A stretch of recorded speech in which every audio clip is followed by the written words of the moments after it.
Hello everyone, my name is Dar Rath and I'm the pastor at Faith Lutheran Church in Parduggan, Ontario, Canada. And each week I bring you a story that takes about 5 minutes to watch. Some of the stories are funny and some of them just give you something to think about.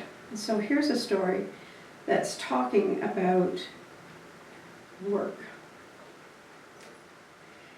Often we are complaining about how much we have to do. We think we're doing way more than we should, while others are not pulling their weight. They think sometimes they're not only that they're doing too much work, but they're unpaid and underappreciated. They become so disenchanted that they forget to be grateful for their jobs. It's good, therefore, to look at other parts in our history to see how far we have come in the workplace.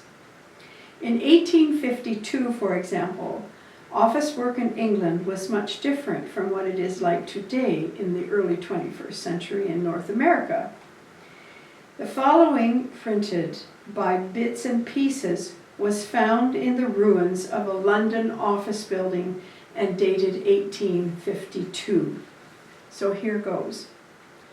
The firm has reduced the hours of work, and the clerical staff will now only have to be present between the hours of 7 a.m. and 6 p.m. weekdays.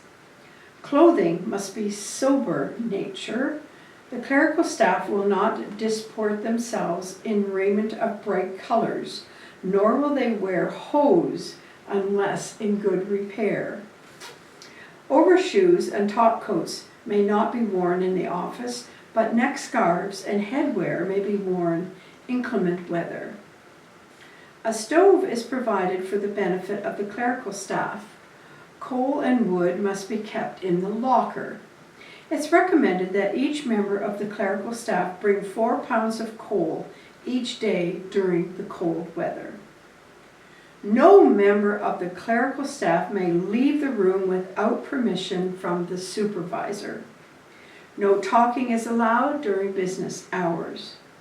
The craving for tobacco, wine, or spirits is a human weakness, and as such is forbidden to all members of the clerical staff. Now that the hours of business have been drastically reduced, the partaking of food is allowed between 11:30 and noon, but work will not on any account cease. Members of the clerical staff will provide their own pens. A new sharpener is available on application from the supervisor. The supervisor will nominate a senior clerk to be responsible for the cleanliness of the main office and the private office. All boys and juniors will report to him 40 minutes before prayers and will remain after closing hours for similar work. Brushes, brooms, scrubber, and soap are provided by the owners.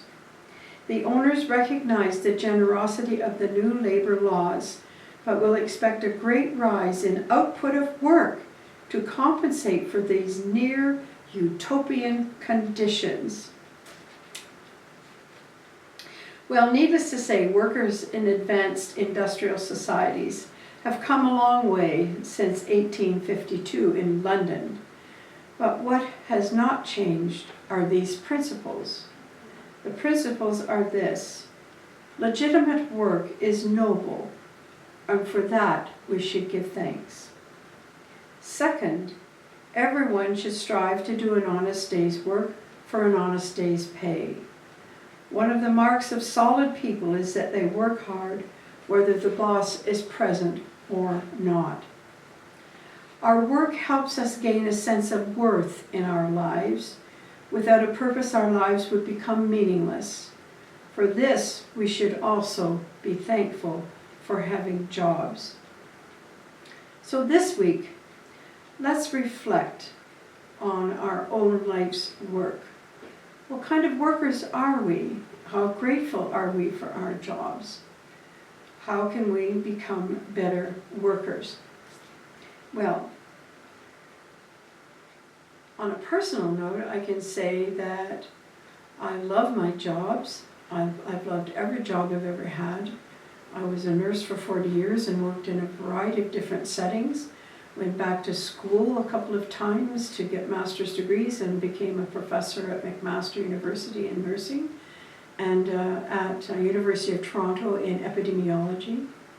And was really, really lucky to have those jobs. I loved every one of them. And then I went back to university when I was 64 to become an ordained minister.